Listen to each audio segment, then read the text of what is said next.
Welcome to Gaps and Gains. I'm Peter K. de Villiers. In every episode, I take one thing that's quietly costing owner-managed businesses time, money, or momentum and show you what's on the other side of fixing it. Short, practical, no fluff. So let's get into it. In today's episode, I want to talk to you about a common problem most businesses face: leads going cold. And the reason they go cold is not what you might think. You pay to get that inquiry through ads, reputation, or a referral, and then someone got round to responding a day or two later, by which point the prospect had gone quiet. You blame the lead quality. You might have gone back to your marketing, but the marketing isn't the problem. This episode is about the gap between a lead arriving and someone actually responding, and why the gap is costing owner-managed businesses a serious chunk of their revenue, and what it actually takes to fix it, without telling your team to just try harder.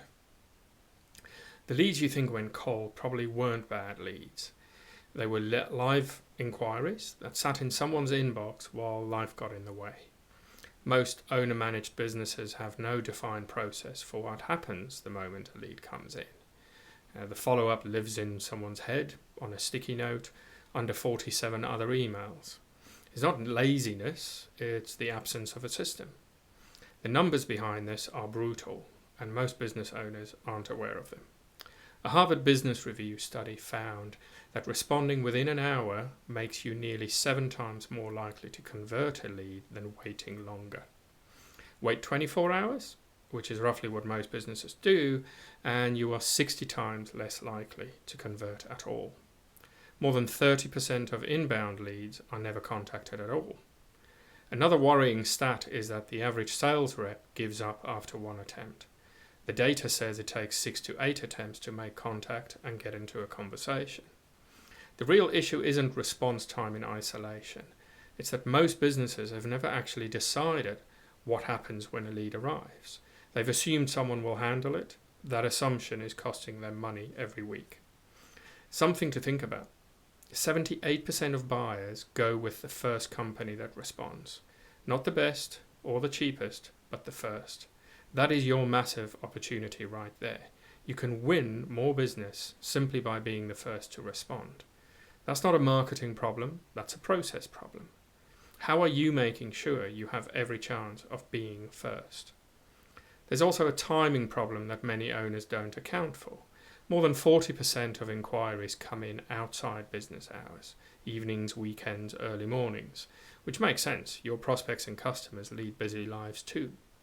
If nothing is in place to catch them until Monday morning, those leads have had a whole weekend to find someone else.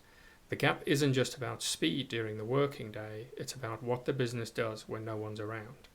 The fix is not motivating your team to respond faster. That lasts about a week. The real solution is in mapping what actually happens from the moment a lead comes in, not what you think happens, but what actually happens. Who gets notified, when, what do they do next, what's a trigger if no one responds? If you can't answer those questions clearly, you don't have a process. You have hope, and hope has never been a good business strategy. But here's the good news. Only 0.1% of inbound leads are followed up within 5 minutes. That is where your opportunity is. The bar is very low, and you have every chance of taking advantage of this, and you can be almost certain that your competitors won't. Not because it is hard, but just because they've not seen the gap in their business yet. Once you have your follow-up process clearly defined and implemented, you'll start seeing the impact on your revenue and bottom line without any increase in your marketing spend. It's all about efficiency, closing the gaps in your business where your leads, revenue, and subsequent profits are leaking out every day. If you want to get clear on where your leads, revenue, and value is leaking out of your business, you can complete the Business Blind Spot Scorecard, link in the show notes. Thanks for listening and joining me this week. I'll catch you next week.